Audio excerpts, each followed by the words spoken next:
Welcome to this episode of EV Everything, coming to you from my garage floor. So why are we here? Well, we're going to be talking about EV chargers. Now, I already did an episode before about this. At the time, I was living in a duplex, and we had a 240 volt outlet that I was switching between my charger and my dryer. Just not really like an ideal situation. So things have changed. This is basically an update to that video. Now we live in a new home.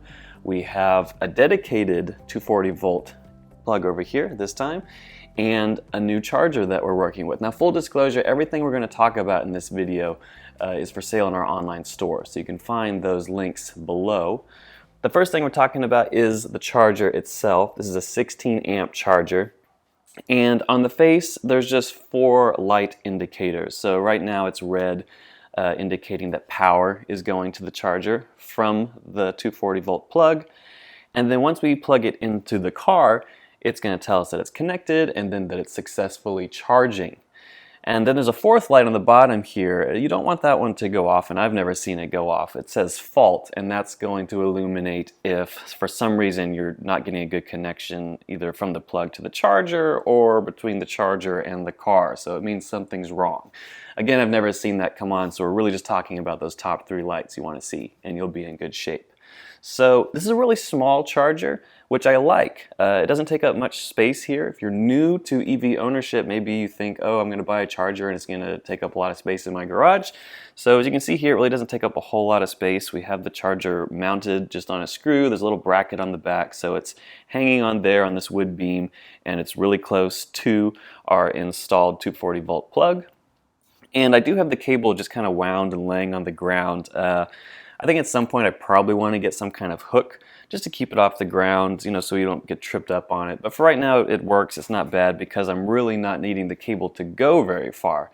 You can probably see just to the side of the frame, we got my Nissan Leaf here, and so we're really only talking about 4 feet that I have to stretch the cable. So up here is where the charging nozzle is, and the second item I've used here is just a little plastic holster. So this is a plastic molded dock to hold the charger in there, and that way I can keep it off the ground and keep it clean. I want to keep these charging components from getting dirty, and the charger itself actually has this rubber cap, so even if you didn't have a holster, it's still going to be protected by this cap. That way you could lay it on the ground, worst case scenario, but it's still going to keep the components clean. Now I want to keep the whole handle safe, so that's why I got the holster. And so in between charging, it just latches in there. You'll hear it actually snap into place because there is a latch on the top that keeps it from sliding out accidentally. So it's secured in there good, it's not going anywhere. So I do like having that holster right here above the charger on the same wooden beam. So let's talk charging speed. This is a 16 amp charger. And when I plug it into my 2015 Nissan Leaf, that's the version with just the 24 kilowatt hour battery that's good for 80 miles of range, this guy charges the Leaf up in about 4 hours. Even less if I've got, say, 20 or 30% of the battery remaining already when I start the charge. So, that's pretty fast. When you buy an electric car, it comes with an EVSE cable. So this is just a simple cable that comes with the car, so you can start charging right away, but you plug it into a regular 110 volt wall outlet like you just might have in your house or in your garage. So when you're charging at that rate, it's called level 1 charging, it's going to take 12, 15, 18 hours or more depending on how big your car's battery is. That's just an incredible amount of time. With a 16 amp charger like this, cutting that down to just 4 hours. So that's plenty for my needs. Now the third item is kind of an outline charging accessory, and I keep it in the trunk of my car.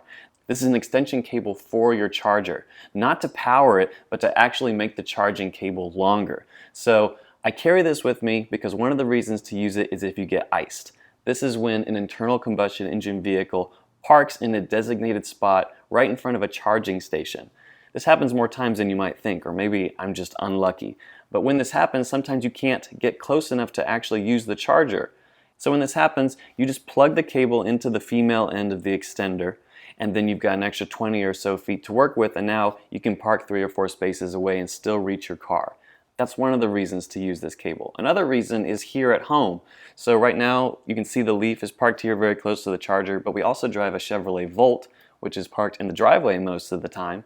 And this cable isn't quite long enough to reach all the way out past the garage door and into the car's charge port. So again, I can use this here at home, plug it in the exact same way, run it out the garage door, and then I have plenty of slack to plug it into the Volt. And that pretty much sums up our new charging setup. Hope you found this information helpful. You know, it's not just for people like me that have been driving EVs for 3+ years at this point.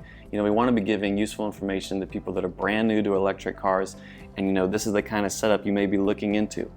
Just wanted to show that, you know, it doesn't have to take up a lot of space and it doesn't have to break the bank. And once again, you can find links to all these items in the description below. Thank you for watching, and we'll see you in a future episode.